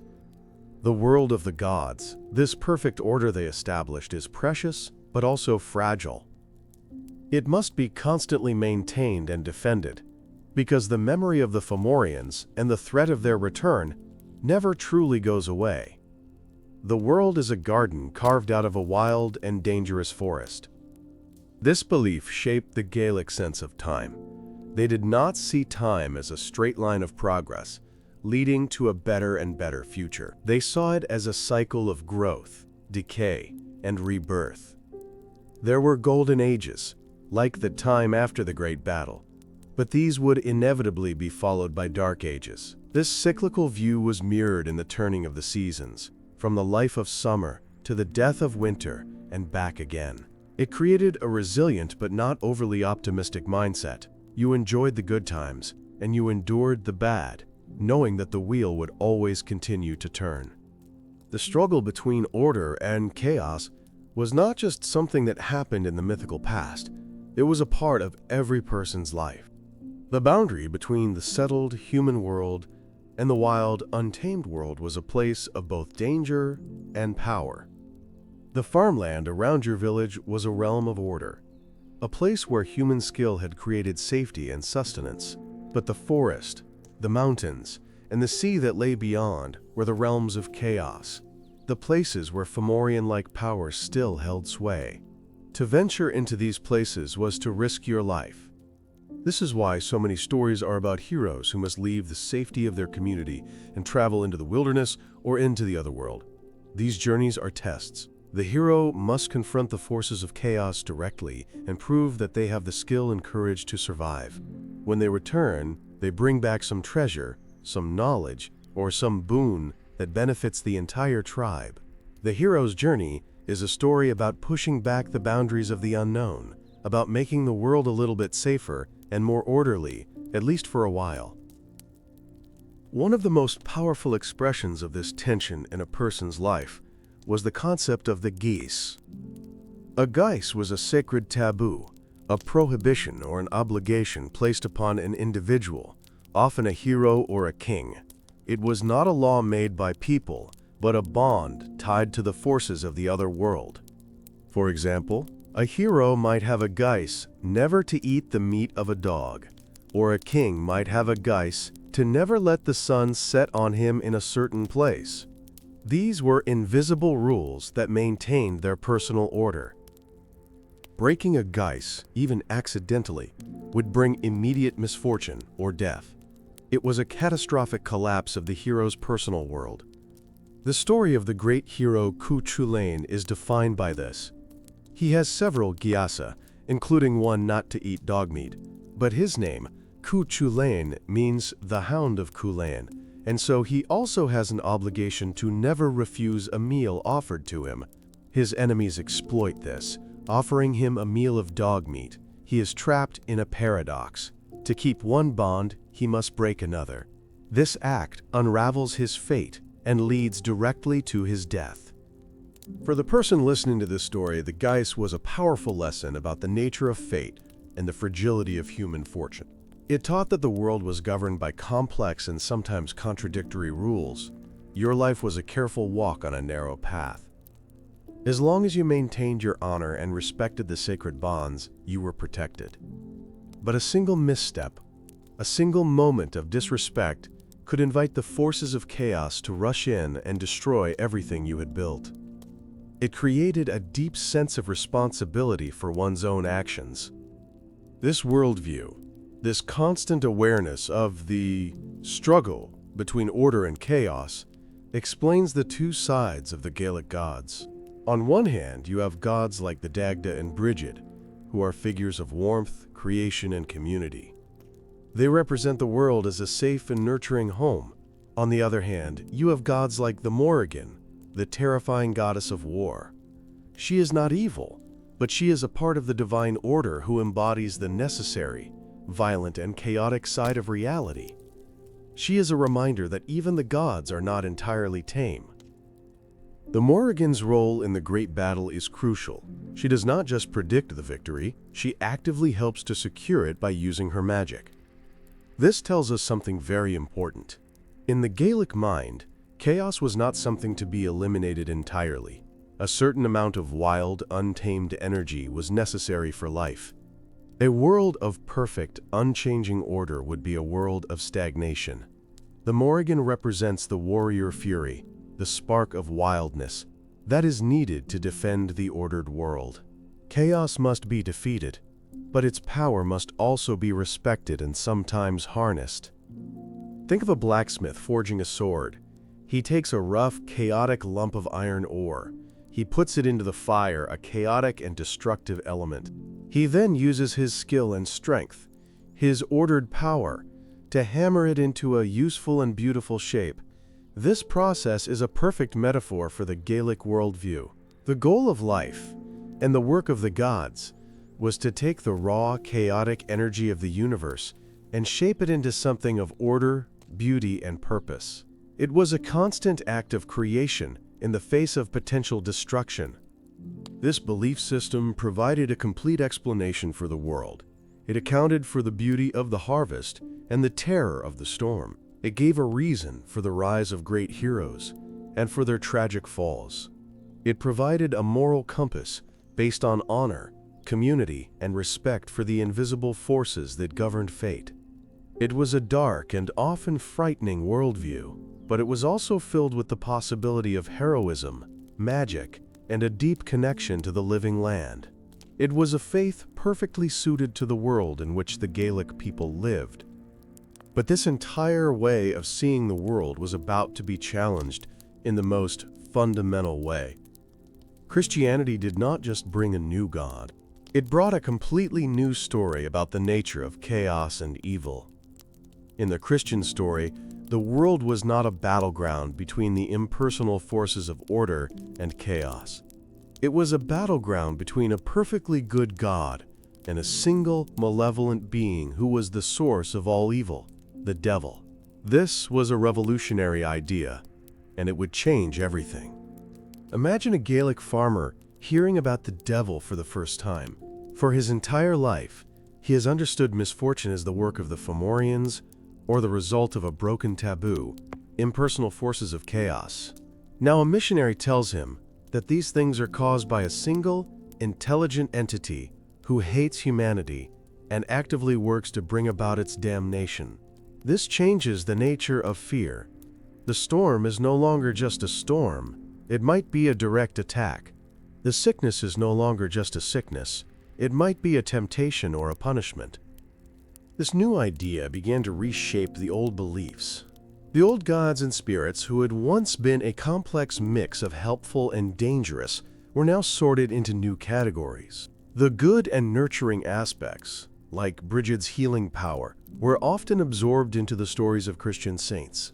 The darker, more chaotic, and more fearsome aspects were increasingly associated with the new concept of demons and the devil. The Fomorians, the ancient enemies of the gods, were a natural fit for this new role. They slowly began to be reimagined as a kind of demonic host. The otherworld itself began to change in the popular imagination.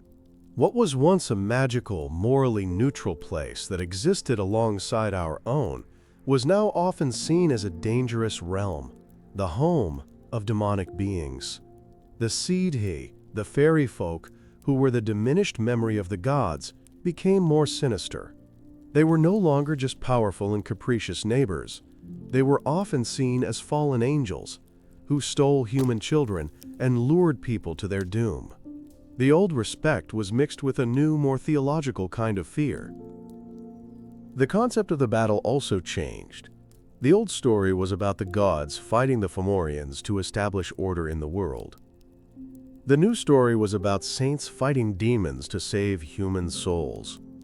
In many Irish saints' lives, the saint goes into the wilderness to confront a monster, a dragon, or a demon. These stories are often Christian retellings of the older hero myths. The saint takes the place of the hero, and the monster, which is often in a lake or a cave, takes the place of the old otherworld being.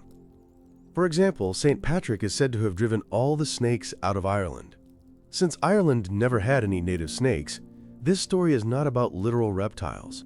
Snakes and serpents were an ancient symbol for the old pagan earth-based religions in many Christian traditions.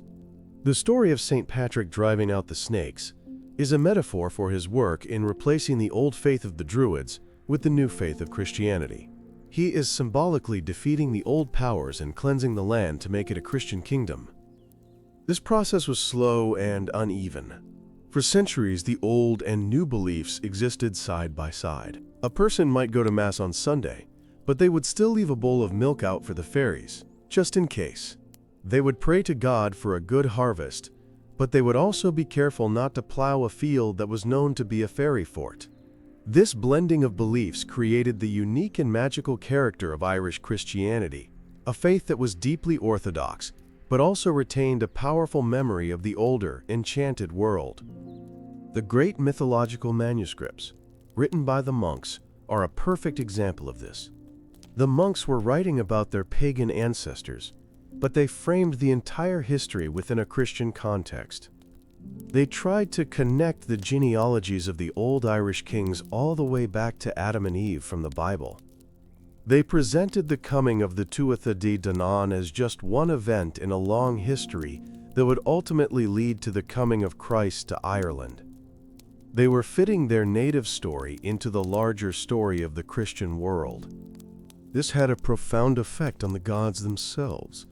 They were stripped of their cosmic significance. Luke's victory over Balor was no longer the act that saved the world from chaos. It became just one famous battle from the distant past. The Dagda was no longer the great father god who sustained the tribe. He was just a powerful, gluttonous king from a magical race. The stories were preserved, but their religious and philosophical power was neutralized. They became entertainment, history, and folklore, but they ceased to be a living explanation of the universe. The old fear of chaos, however, did not go away. It simply found new expressions.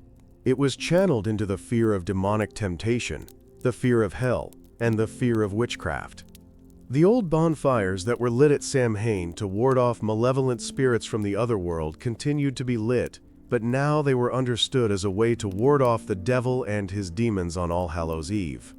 The rituals survived, but the reasons given for them were slowly and subtly changed to fit the new religious framework. This transformation shows how deeply ingrained the original worldview was. It could not be simply erased.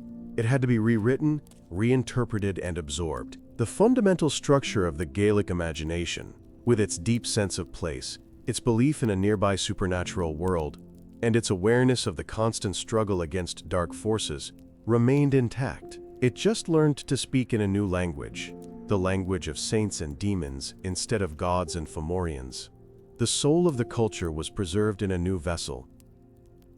Over the next 1,000 years, this process of forgetting and reimagining would continue. The stories of the gods would retreat further and further into the background, becoming the specialized knowledge of scholars and the fragmented tales of rural storytellers. The world became, on the surface, a thoroughly Christian place. The old sacred sites were now home to monasteries and churches. The great festivals were now Christian holidays. It would seem to any outside observer that the ancient world of the Gaelic gods had finally and completely vanished from the earth. But it hadn't. It was merely sleeping. The Celtic revival in the 19th century was the first great reawakening, but in the late 20th and early 21st centuries, something else began to happen. The rise of the fantasy genre in books, films, and games created a huge new audience for mythology. Writers and creators began to look beyond the familiar Greek and Norse myths, searching for new and exciting stories. They discovered the rich, strange, and largely untapped world of Gaelic mythology. Suddenly, the names of Cuchulainn, the Morrigan, and Lugh began to appear in popular culture around the globe. They became characters in video games, heroes in comic books, and inspirations for fantasy novels. This was a new and very different kind of revival. It was not driven by nationalism or scholarship, but by the entertainment industry's constant need for new content. The gods were being introduced to millions of people who had never even heard of them before, but in a highly altered and commercialized form. Think of a teenager playing a video game, where they can choose to be a warrior who calls upon the power of the Morrigan. For them, the Morrigan is a cool character with dark and interesting powers. They have no idea of her original role as a terrifying goddess of fate and war. The name survives, and a faint echo of the character's nature might be there, but the deep cultural and religious meaning is almost entirely gone. Is this a desecration of the myths, or is it simply the latest way that they are adapting to survive in a new world? This popularization has created a strange paradox. On one hand, it keeps the names and stories alive. It sparks curiosity and can lead people to discover the original myths for themselves.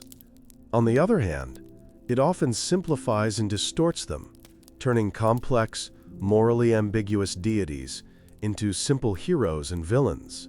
The Dagda becomes a jolly fat king, and the Morrigan becomes an evil sorceress. The deep philosophy of order and chaos is lost, replaced by a more straightforward story of good versus evil, which is easier for a modern audience to understand. This process is not new. We have seen how the Christian monks changed the stories to fit their worldview. Now, modern storytellers are changing them again to fit the needs of a global entertainment market. The Gaelic gods have always been remarkably adaptable. They have worn the masks of kings, fairies, and saints. Now they are wearing the masks of fantasy characters. Each transformation has ensured their survival, but it has also moved them further and further away from their original identity, from the world that first gave them birth. So where does this leave us? We have journeyed from the ancient, mist-filled world of the Gaels to the bright, flickering screens of the 21st century. We have seen how a people's most sacred beliefs can be transformed by conquest, by new religions, and by new technologies of storytelling. We have seen the gods themselves change their shape, their status, and their meaning, all in a desperate and remarkable effort to be remembered. We have peeled back the layers of history, searching for the true world of these ancient deities. We are now ready to return to our very first question. the promise we made at the start of our journey. We spoke of a terrifying truth hidden behind the gentle echoes of fantasy. We have explored the world of the gods, the nature of their enemies, and the long journey their stories have taken through time. Now we must put all the pieces together. We must look at our own modern world and ask, where in our own lives do the last, faintest whispers of that ancient Gaelic world still echo? The most obvious place is in the traditions of Halloween. As we saw, the ancient festival of Samhain was a time when the dead returned and the beings of the other world could walk free. It was a night of fear and magic. The bonfires, the costumes worn to confuse the spirits, the idea of a night where the veil between worlds is thin. All of these are direct descendants of that ancient Gaelic festival.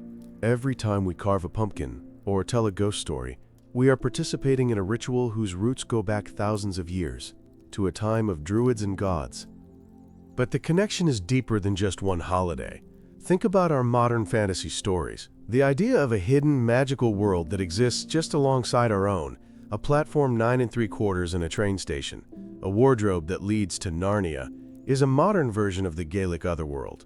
The idea of a geas, a magical prohibition that a hero cannot break, is a common plot device. The wise, wizardly mentor who seems to know the secrets of nature is a faint echo of the druid. Our modern imagination is still shaped by these ancient Gaelic story patterns.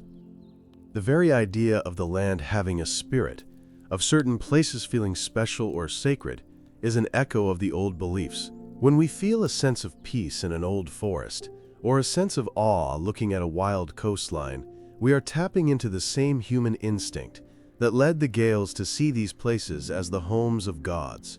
It is a feeling that the world is more than just a collection of resources, that it has a presence, a memory, and a power that is older and greater than ourselves. This deep, instinctual connection is perhaps the most important legacy of the Gaelic worldview. It is a legacy that was suppressed for centuries by religions that placed God in a heaven far away, and by a scientific view that saw nature as a machine. But it never fully went away. It survived in folklore, in poetry, and in a quiet, personal sense of wonder. Today, as many people search for a renewed sense of connection to the planet, these old ideas are beginning to seem less like ancient myths and more like a timeless wisdom. The Gaelic gods, in their original form, may be gone. The world that worshipped them has vanished, but the fundamental human needs and fears that created them are still with us. We still need to find order in the face of chaos. We still seek inspiration and creativity. We still have to confront the reality of war and death. And we still feel a deep, often unspoken connection to the natural world. The gods were the names the Gaels gave to these eternal parts of the human experience. So, the true world of the Gaelic gods is not a lost kingdom that can only be found in old books. It is a way of seeing. It is a perspective on reality that is still available to us. It is the ability to see the sacred in the land, to understand the endless struggle between creation and destruction, and to recognize the power that stories have to shape our world. The gods are not dead. They have simply changed their names. They are present whenever we feel the spark of creativity, the strength of community, or the humbling power of the natural world. This brings our long journey to a close. We have walked through the sacred groves, stood before the otherworld portals, and listened to the bards tell their epic tales. We have witnessed the slow twilight of the gods and their surprising rebirth in our own time. We have seen that a story, if it is powerful enough, can survive almost anything. It can survive conquest, conversion, and centuries of neglect. It can adapt, change its mask, and find new ways to speak to each new generation. But there's one last echo, one final mystery hidden in the heart of their world. We have focused on the gods of Ireland, where the stories were best preserved, but these beliefs were once shared by peoples across a vast continent. What happened to the gods in those other lands? What forgotten names and lost myths are buried under the soil of France, Spain, and the British Isles. The final secret of the Gaelic gods is not just how they were remembered, but the sheer scale of what was forced to be forgotten. The Irish stories are a miracle of survival, a bright flame that was carefully guarded when all others were being extinguished. To understand the scale of what was lost, we must look to the lands where the flame went out. In Gaul, what is now France, lived a huge population of Gaelic-speaking peoples. They had their own rich pantheon of gods, their own sacred places, their own druids. But when the Romans conquered them, and later when Christianity became the state religion, their oral traditions were almost completely shattered. We are left with little more than ghosts and names. One of the most powerful of these ghosts is a god we call Cernunnos. We do not know for sure if that was his name, as it only appears once. But his image is unforgettable. He is the horned god, a male figure with the antlers of a stag, often shown sitting peacefully among the animals of the forest. He holds a torque, a sacred neck ring symbolizing nobility, and sometimes a purse full of coins, suggesting wealth and prosperity. He is clearly a god of nature, of animals, of the wilderness, and perhaps of abundance. But his stories, his myths, his family, all are gone. We see the face, but we can no longer hear the voice. Another powerful figure was Epona, the goddess of horses. The horse was a vital animal for the Gaels, a symbol of status, warfare, and speed. Epona was so beloved that her worship spread throughout the Roman Empire, even being adopted by the Roman cavalry itself. We find her image on carvings from Britain to Bulgaria, often shown riding side saddle or surrounded by her beloved horses. The Romans honored her, but they did not record her myths. We know she was important, but we do not know the tales the Gaels told of her, the sacred duties she performed, or the lessons her stories taught. Roman writers give us a few other names, often linked to Roman gods. They speak of Tuatha, Esus, and Tyrannis, who they claimed were the most powerful gods of Gaul and were honored with human sacrifice. Tyrannus, whose name is related to the word for thunder, was likely a sky and storm god, similar to the Roman Jupiter. But these brief, hostile descriptions tell us more about Roman prejudice than about Gaelic belief. They are a glimpse through a keyhole into a vast room that we can now never enter.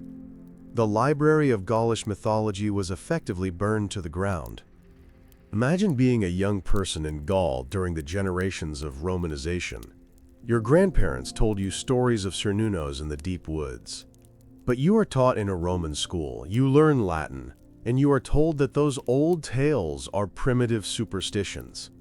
You see the Druids, the keepers of the lore, being persecuted and replaced by a new priesthood. The pressure to abandon the old ways is immense. To get ahead in the world, you must adopt the new gods. The old stories begin to fade from your mind, replaced by the myths of Jupiter and Mars. This is how a world is forgotten. A similar story unfolded in Roman Britain. Before the Romans arrived, the native Brythonic peoples, who were also Celtic speakers, had their own gods of the land. When the Romans came, these gods were not always erased. Instead, they were often merged with Roman deities. At the hot springs in the city of Bath, the local Celtic goddess of the spring, Sulis, was merged with the Roman goddess of wisdom, Minerva. People would come to her temple to seek healing, leaving behind curses against their enemies written on lead tablets. The old goddess was given a new, classical face. But this blended Romano-British world was not destined to last. After 4 centuries, the Roman legions withdrew from Britain, leaving the island vulnerable. New waves of invaders, the Angles and Saxons, came from Germany and Denmark. They brought their own gods with them, Woden, Thor, and the other deities of the Norse and Germanic world. They pushed the native Brythonic peoples west, into the mountains of Wales and the peninsula of Cornwall. In the land that would become England, the old Celtic gods were buried under a new layer of paganism, and then buried again by Christianity. For a Brythonic farmer living through this period, it was an age of terror and collapse. The stone villas and ordered towns of the Romans were falling into ruin. New, fierce warriors were raiding his village, warriors who worshipped different gods and spoke a harsh new language. He was forced to flee his ancestral lands, to retreat into the hills. His world was shrinking, and the memory of Sulis Minerva and the old gods of the land was fading, replaced by the urgent need to simply survive. The land itself was being renamed, rewritten, with a new culture and a new history. This is why the mythology of the British Isles is so sharply divided.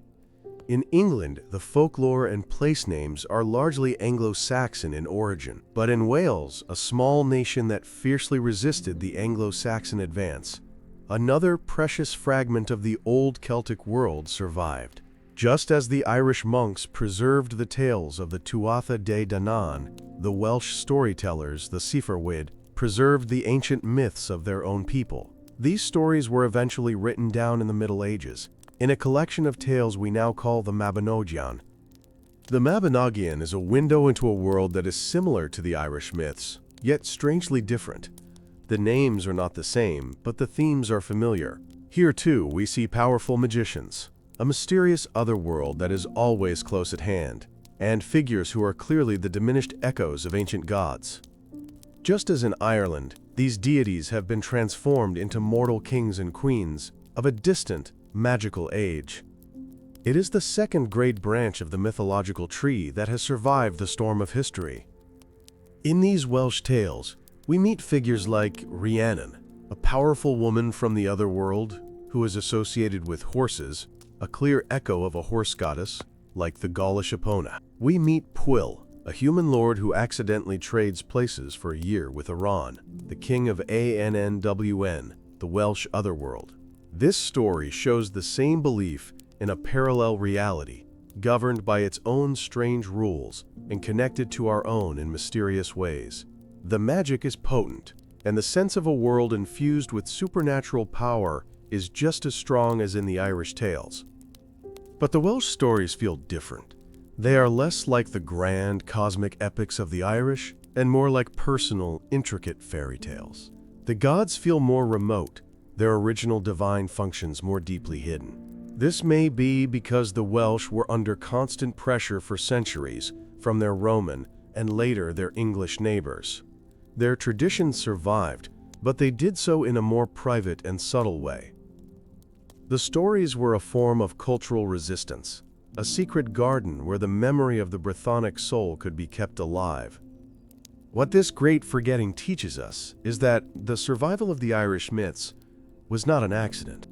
It was the result of a unique set of historical circumstances: Ireland's freedom from Roman conquest, its relatively peaceful conversion to Christianity, and the decision of its learned monastic class to write down the stories of their ancestors. Without this unlikely chain of events, the entire Gaelic mythological world might have been reduced to a handful of names carved on stone. As it was in Gaul, we would have the gods, but we would have lost their story. And the story is everything. The names of the gods are just labels. The story is what tells us what they meant to the people who worship them. It is the story of the battle against the Fomorians that teaches us about the struggle between order and chaos. It is the story of Brigid that teaches us about the sacredness of creativity. It is the story of the Morrigan's prophecies that teaches us about fate. Without the stories, the gods are silent statues. With them, they become a living philosophy, a window into the soul of a lost world. This journey through the lost branches of the family tree brings us back to Ireland, to the precious texts that survived. We can now see them not as the whole story, but as the last surviving chapter of a much larger book. The gods whose stories we know, the Dagda, Lug, the Morrigan, are the representatives of a vast, forgotten pantheon. They are the ambassadors of a spiritual world that once stretched from the shores of the Atlantic to the plains of Turkey. They carry the weight of all that has been lost. So now we can finally confront the promise we made at the very beginning. We spoke of a terrifying truth hidden behind the gentle fantasies we know today. We have traveled the long road of history, from the ancient world to the present day. We have seen the gods in their glory and in their decline, we have witnessed the great forgetting that swept a continent. It is time to put all the pieces together and look directly at the heart of that ancient fear, the fear that powered this entire world. The grinning pumpkin on our doorstep is a modern symbol of a playful, spooky holiday. Its light is meant to be cheerful, but its ancestor was not a pumpkin, a vegetable unknown in ancient Europe. It was a large turnip hollowed out and carved with a crude face, and the light inside was not for decoration. It was a piece of the sacred bonfire, a protective flame to be carried home. Its purpose was not to amuse, but to ward off something truly terrifying. It was a tiny beacon of order in a night when chaos was believed to reign. The ancestor of the jack-o'-lantern was not just a vegetable. In some rituals, it was the human head. The head, as we have seen, was the seat of the soul and a source of great power. The heads of enemies were taken as trophies, but the heads of revered ancestors were sometimes preserved. At Samhain, these might have been brought out, with a candle placed upon them, invoking the protective power of the clan's ancestral spirits. It was a direct, visceral confrontation with the powers of life and death, a ritual that has been softened over centuries into a child's craft project. The terrifying truth is this: the people who lived in the Gaelic world genuinely believed that on Samhain night, the wall between the worlds collapsed. Malevolent spirits, the Sidhe who were not always friendly, and perhaps even the spectral Fomorians, could emerge from their mounds and walk the land. These were not playful ghosts.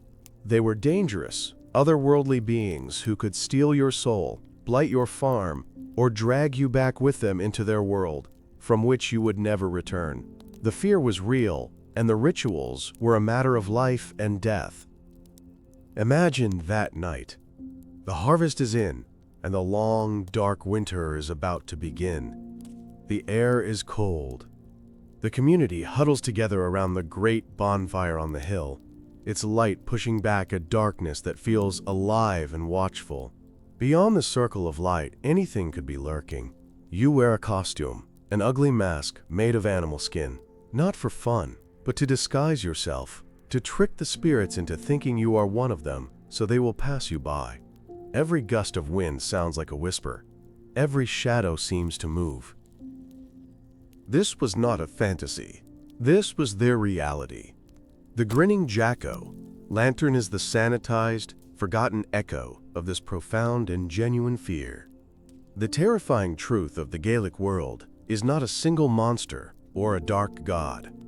It is the experience of living in a universe that was not entirely safe, not entirely known, and where the forces of chaos were not just a philosophical idea, but a yearly, terrifying intrusion into the world of the living. The modern fantasy version gives us the magic, but it strips away the terror that gave that magic its meaning. And this brings us to the core of it all. The gods, the Tuatha Dé Danann, were so important because the forces they fought against were so real. They were not distant, abstract beings. They were the divine tribe, the ultimate chieftains, whose power was the only thing that stood between your small, fragile community and the overwhelming power of the Fomorian darkness. Praying to them was not an act of polite devotion. It was a plea for protection, a call for allies in the endless war against the chaos that threatened to devour the world. We see the gods now as characters, with distinct personalities and domains, but it is perhaps better to see them as the names for essential cosmic functions. The Dagda was not just a king. He was the principle of benevolent order and provision, the force that made the fields grow and the rivers run. Lugh was not just a hero. He was the principle of human skill and ingenuity, the spark of intelligence that allowed humanity to shape its world and defend itself. They were the faces given to the powers that sustained life. Rigid was the principle of creation itself, the fire that transforms things from one state to another, whether it is a lump of iron into a tool, a chaotic thought into a beautiful poem, or a sick person into a healthy one. and the Morrigan was the necessary, terrifying principle of destruction and change. She was the force that cleared the old to make way for the new, the fury that was needed to protect the peace. She was the acknowledgement that life and death, order and chaos, are not opposites, but are two parts of a single indivisible whole. This is the philosophical heart of the Gaelic world. It was a system for understanding the great dualities of existence. It did not pretend that the world was all good or all safe. It looked chaos and death directly in the eye and gave them a name and a place in the cosmos. But it did not despair. It affirmed that through community, skill, courage, and a proper respect for the sacred powers that govern the world, humanity could create a place for itself, a circle of firelight in the midst of a vast and ancient darkness. This worldview has been buried for centuries, but it has not entirely vanished. Its echoes are all around us in our stories, our holidays, and our language. But its most powerful legacy is the idea that has begun to re-emerge in our own time: the belief in the sacredness of the land. The central goddess of the Gaelic world was always the land itself, the goddess of sovereignty. The king was not her master, he was her husband, her steward. His right to rule was dependent on his ability to keep her healthy and fertile. This idea that human leadership is directly responsible for the health of the natural world is the most profound and relevant piece of wisdom that has survived this long journey. In an age where we see our environment suffering from human actions, this ancient belief no longer seems like a myth. It seems like a literal truth. The health of the land is a direct reflection of the justice and wisdom of its stewards. If we fail to honor the land, it becomes barren and hostile, not because of a curse from a goddess, but because of our own actions. The Gaelic gods, in the end, are not a collection of fantastical beings from a distant past. They are a story that a people told themselves for thousands of years to explain their place in the universe. It was a story of a deep and unbreakable connection between the tribe, the land, and the divine. It was a story that taught them how to live in a world that was both beautiful and terrifying, a world of both miraculous abundance and sudden, devastating loss. It was a story that gave them a sense of meaning and purpose. That story was powerful enough to survive Roman legions, the fall of the Druids, the coming of a new religion, and centuries of being dismissed as folklore. It has survived long enough to speak to us today, not as a religion we must believe, but as a wisdom we can learn from.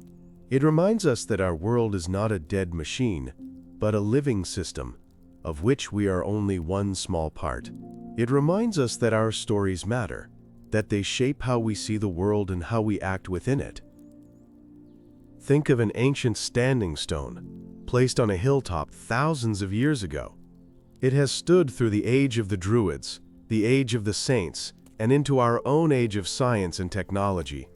It has been weathered by the wind and rain, but it remains. It is a silent witness to the entire story we have told. It is a testament to the endurance of the past in the present. It does not speak, but it reminds us that we are walking on sacred ground, a landscape that is layered with the memories, the beliefs, and the gods of all who came before us. The gods of the Gaels are not dead. They have simply returned to the land from which they were born. The Dagda's abundance is in the rich soil of the river valley. Luz's cleverness is in the flash of insight in a scientist's mind. Bridges' fire is in the passion of the artist and the dedication of the healer. And the Morrigan's cry is in the storm clouds gathering on the horizon, a reminder that the world is still wild, still powerful, and still demands our respect. They are all still here if we only learn how to see them again. They exist in the bond of community, in the honor of a promise kept, in the courage to face an uncertain future. They are in the love of a story well told, a song well sung, a craft well made. They are the echoes of a worldview that saw the divine in all these things, not as a distant power in the sky, but as a living presence to be found in the human heart and in the world around us. This was their great gift, a vision of an enchanted world, and it is a gift that can never be truly lost. We began this journey seeking the true history of a forgotten pantheon. We discovered that their story is not just about them, it is about us. It is about how we remember and how we forget. It is about how we adapt to change and how we hold on to what is most precious. It is about our own relationship with the forces of order and chaos, with the natural world, and with the deep, timeless stories that make us human. The Gaelic gods are a mirror, and in their long and fascinating history, we can see a reflection of our own. So, the next time you see a fantasy story with a Celtic theme, or hear a piece of traditional Irish music, or stand in a quiet place in nature and feel a sense of awe, you will know the depth of the story that lies behind it. You will know that these are not just gentle echoes, but the surviving whispers of a world that was once vast, powerful, and alive with a sacred and terrifying beauty. A world that has been almost completely forgotten, but whose spirit, against all odds, endures. This journey into the past has shown us how fragile memory can be, how easily a world can be lost. But it has also shown us how resilient a story can be. The true history of the Gaelic gods is a testament to the power of the human imagination to find meaning in the universe, and the incredible power of a story to survive, to change, and to be reborn, carrying its ancient wisdom into a new and different world, a world that needs it now more than ever. We have come to the end of our story. We set out to find a world that had been buried by history, a faith that left no books. We found it in the names of rivers, in the tales of monks, and in the fears that linger in our oldest traditions. We promised to understand a secret, to bridge the gap between the grinning pumpkin on our doorstep and the sacred, severed head of the ancient Celts. That secret is the power of a living worldview, one that saw no separation between the world of humans and the world of spirits. The terrifying truth was not a single demon, but the reality of living in a world balanced on a knife's edge between order and chaos. A world where the Fomorian blight could strike at any moment, and where the gods of the Tuatha Dé Danann were not just myths, but the divine champions in an ongoing existential battle for survival. The rituals of Samhain were not a game, they were a desperate defense, a strengthening of the cosmic shield against a darkness that was profoundly real to the people who feared it. The true history of these gods is not a simple timeline of beliefs, it is a profound story of cultural survival. It is the story of how a worldview, based on an intimate connection to the land and the spirit world, confronted two of the most powerful forces in history, the Roman Empire and the Christian Church. It was suppressed, broken, and transformed, but it was never completely erased. Its essence went into hiding, surviving in folklore, in art, and in the very soul of the landscape. The Gaelic world teaches us that the gods a people worship are a reflection of their deepest values and their greatest fears. For the Gaels, those values were honor, community, skill, and a fierce connection to their ancestral lands. Their fears were of chaos, of dishonor, of the land turning barren, and of the wild, untamed forces that lurked just beyond the firelight. Their gods were the personification of this entire psychic landscape, a complex and beautiful tapestry of belief, woven over thousands of years. Today, we are the keepers of that tapestry's last surviving threads. Whether we see the gods as literal beings to be worshipped, as powerful psychological archetypes, or as the fascinating relics of a lost age, their story has become part of our own. It is a reminder that our modern, scientific world is built upon layers and layers of older, more magical realities. The land we walk on is not empty. It is full of ghosts, memories, and the echoes of forgotten gods waiting to be heard. The ultimate lesson from the world of the Gaelic gods is about the nature of sovereignty. Not the sovereignty of kings and nations, but the sovereignty of the soul. In their worldview, a person, like a king, was only in their rightful place when they were in a balanced relationship with the world around them, when they upheld their honor, respected their community, and showed reverence for the sacred powers of life. To lose that balance was to invite chaos into one's life, to break the sacred geise and unravel one's own fate.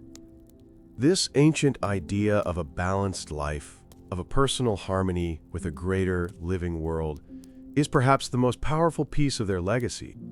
It speaks across the centuries, offering a different model for how to live.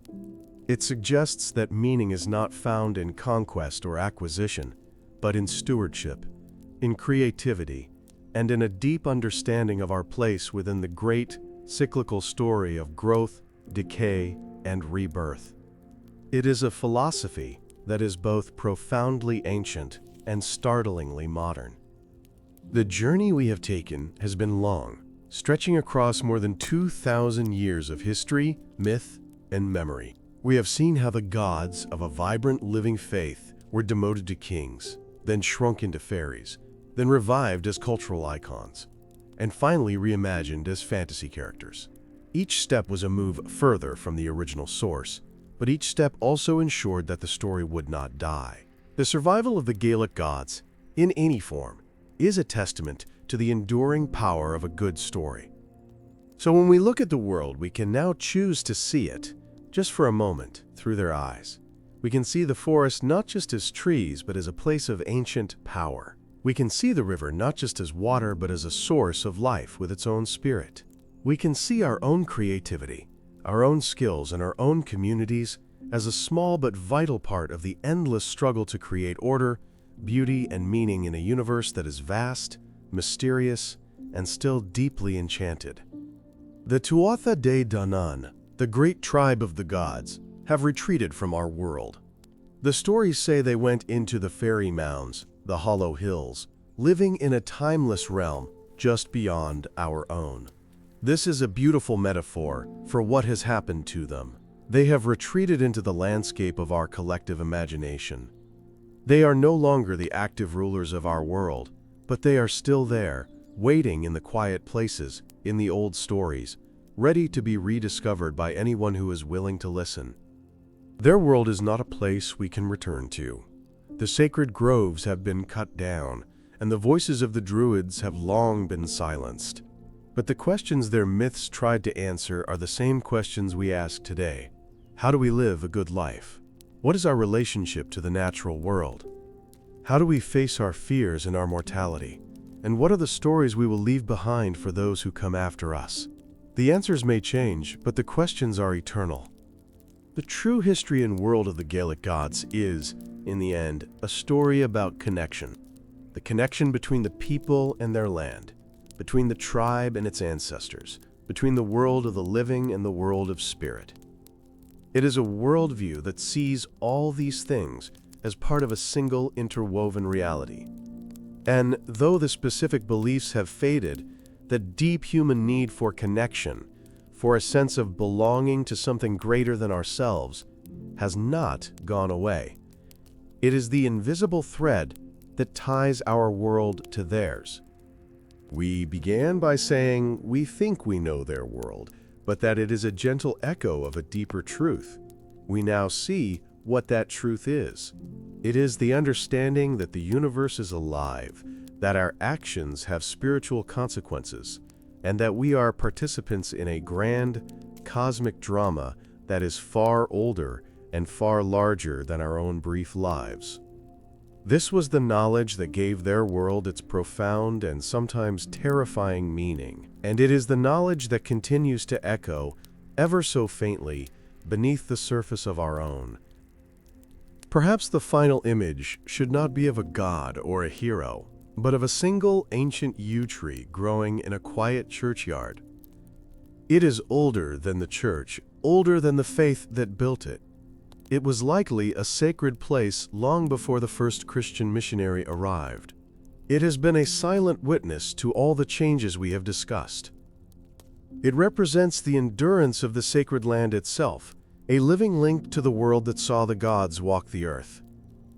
Its roots are deep in the forgotten soil, but its branches still reach for the sky. The story of the Gaelic gods teaches us that nothing is ever truly lost as long as it is remembered. Their world was not defeated. It was transformed, its essence flowing into new channels, just as a river finds a new path to the sea. The gods became stories, the stories became folklore, and the folklore now inspires a new generation to look back in wonder. The journey is not over. It continues every time someone tells one of these old tales, and in that moment of telling, the ancient world, for a brief and magical instant, lives again.